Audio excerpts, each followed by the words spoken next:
The last call from room 214. The rain hit the motel windows like small stones. Maya sat alone at the front desk of the old Sunset Motel, fighting sleep.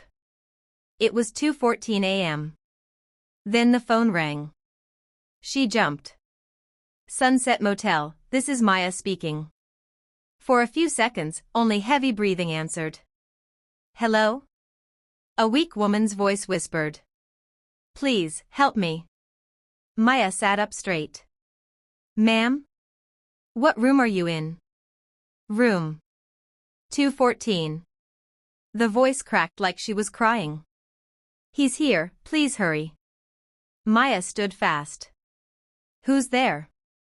Are you hurt? A loud thud came from the phone. Then a man's voice. Cold. Low. She talks too much. The line went dead. Maya froze.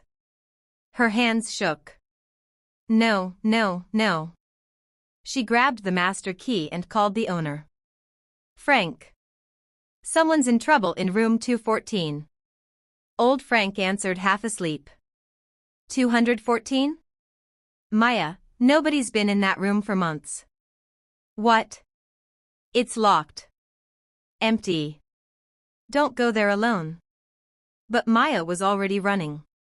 The hallway lights flickered. Maya's footsteps echoed. Room 214 stood at the very end. Dark.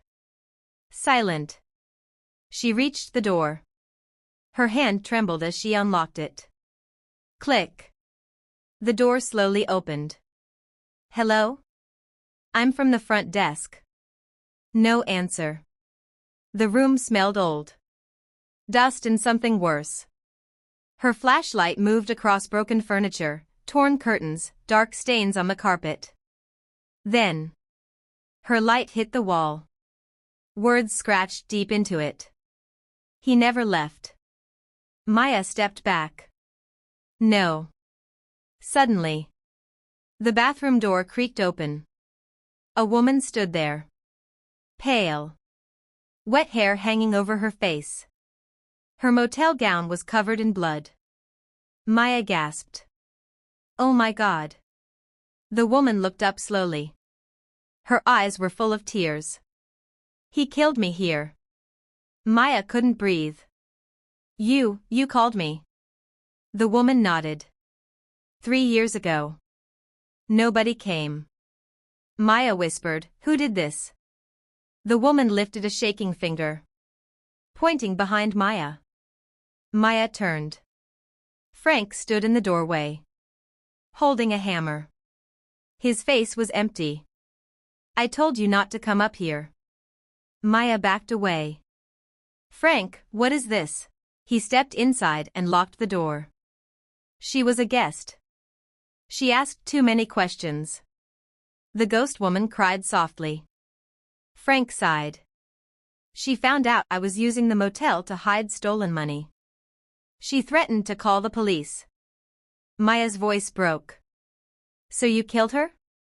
Frank looked at the hammer. I had no choice. You murdered her. She ruined everything. He shouted so loudly the walls shook. Maya grabbed a broken lamp. You're sick. Frank moved closer. And now, you know too much too. The ghost woman suddenly screamed. The lights exploded. Glass shattered. Frank stumbled. What the hell? The bathroom mirror cracked by itself. The room turned freezing cold. The ghost stood between Maya and Frank. Her voice was no longer weak. You left me here. Frank dropped the hammer. No, stay away from me. You heard me beg. He fell to his knees. Please. She stepped closer. And now, you will stay too. Frank screamed. The door slammed shut. Maya covered her ears. Then. Silence. The lights came back. Frank was gone. Only the hammer remained. The ghost looked at Maya one last time. Her face softer now. Thank you.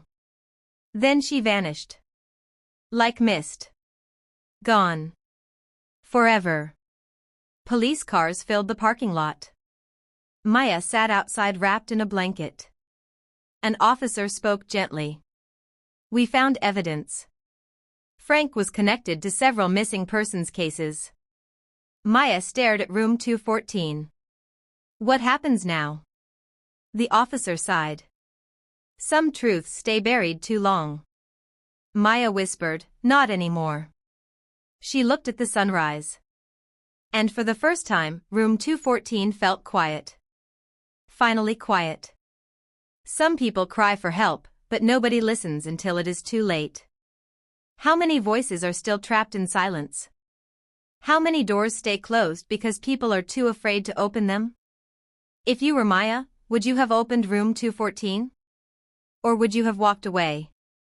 Comment below, would you enter that room alone at 2:14 a.m.? Or would fear win?